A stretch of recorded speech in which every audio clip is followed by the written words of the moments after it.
CNN, BBC, France, 24. I'm watching you all.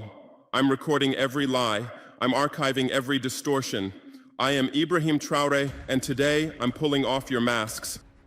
ফ্রান্সের সেনাঘাঁটি উড়ে গেল, পশ্চিমা চুক্তি ছিঁড়ে ফেলা হলো, আর এই বিপ্লবের কেন্দ্রে দাঁড়িয়ে আছেন মাত্র ৩৭ বছরের একজন সেনাপ্রধান ইব্রাহিম ট্রাওরি।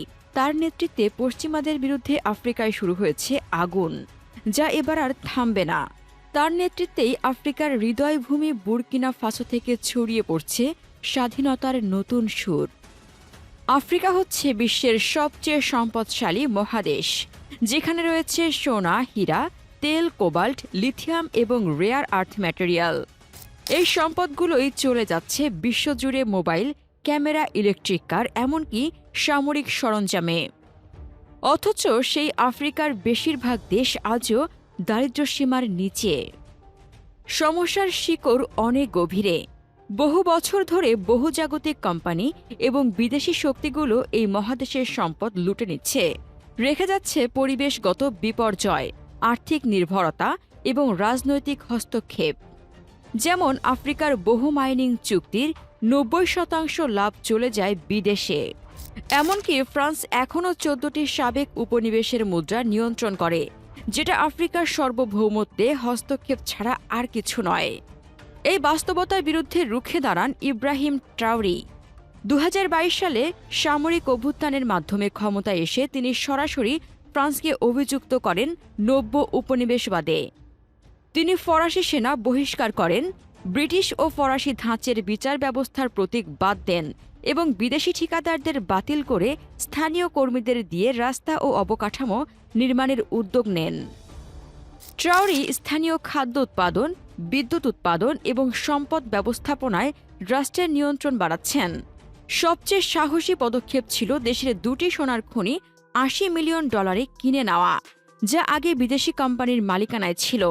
তিনি বলেন এটা জাতীয় সম্পদ পুনরুদ্ধার। এই উদ্যোগ শুধু বুর্কিনা ফাসোতেই থেমে নেই। মালি ও নাইজারকে নিয়ে ট্রাওরি গঠন করেছেন সাহেল রাষ্ট্রজোট, যাদের লক্ষ্য পশ্চিমা প্রভাব থেকে মুক্ত থাকা।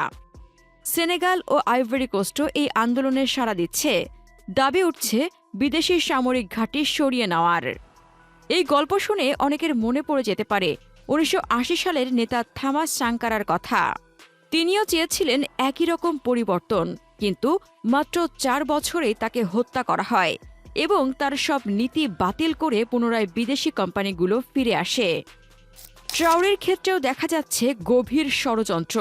বিভিন্ন রিপোর্টে বলা হয়েছে তার বিরুদ্ধে ১৯টি হত্যা চেষ্টা হয়েছে মাত্র ২ বছরে। বলা হচ্ছে তার নিরাপত্তা প্রধানকে $৫০ ঘুষ দিয়ে হত্যা করতে প্ররোচিত করা হয়েছিল, যদিও এ তথ্য যাচাই করা কঠিন। এই বিপ্লবের সমর্থনে এখন বুর্কিনা ফাসোর রাস্তায় জনতার ঢল। তারা বলছে ইরাক ধ্বংস হয়েছিল কলিন পাউলের মিথ্যার কারণে, গাদ্দাফিকে হত্যা করা হয়েছিল ওবামার ইশারায়। কিন্তু এইবার আমরা বিভ্রান্ত হব না। এই বিপ্লবের মধ্যেই উঠে এসেছে আন্তর্জাতিক মিত্রতা ও সমর্থনের প্রসঙ্গ। ট্রাওরি এখনও পশ্চিমের পরিবর্তে রাশিয়া ও তুরস্কের সঙ্গে ঘনিষ্ঠ সম্পর্ক গড়ে তুলছেন। রাশিয়া বুর্কিনা ফাসোতে সামরিক প্রশিক্ষণ, অস্ত্র, গোয়েন্দা সহায়তা, এমনকি সাঁজোয়া যান ও ড্রোন সরবরাহ করছে। তুরস্কও সামরিক প্রযুক্তি সরবরাহ করছে, যেমন বাইরাক্তার TB2, ইসডার ইয়ালসিন সাঁজোয়া যান এবং প্রশিক্ষণ ও মেরামত সুবিধা। যদিও সমর্থকেরা ট্রাওরিকে আফ্রিকার মুক্তির প্রতীক বলে মনে করছেন, সমালোচকরা তাকে স্বৈরশাসক বলে অভিহিত করছেন, কারণ তিনি কখনো জনগণের ভোটে নির্বাচিত হননি, নির্বাচন স্থগিত রেখেছেন এবং পশ্চিমা মিডিয়া নিষিদ্ধ করেছেন। প্রশ্ন হচ্ছে, এই আন্দোলন কি সত্যি আফ্রিকার মুক্তির পথ দেখাচ্ছে, নাকি আবারও ইতিহাস পুনরাবৃত্তির মুখে দাঁড়িয়ে আমরা এক নতুন স্বৈরাচারের জন্ম দেখছি? এই আন্দোলন এখন কেবল বুর্কিনা ফাসোর নয়, এটা পুরো আফ্রিকার স্বাধীনতার জাগরণ।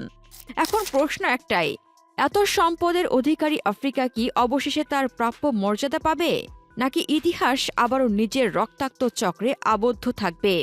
প্রিয় দর্শক, আপনার মতামত কমেন্টে জানান। আফ্রিকার দেশগুলোর সামরিক শক্তি নিয়ে জানতে আমাদের চ্যানেলটির ভিডিও ট্যাব থেকে ঘুরে আসুন। এই ভিডিওটি ভালো লাগলে লাইক বাটনে ক্লিক করুন। ভিডিওটি আপনার বন্ধুদের সাথে শেয়ার করে তাদেরকেও ভিডিওটি দেখার সুযোগ করে দিন। ধন্যবাদ।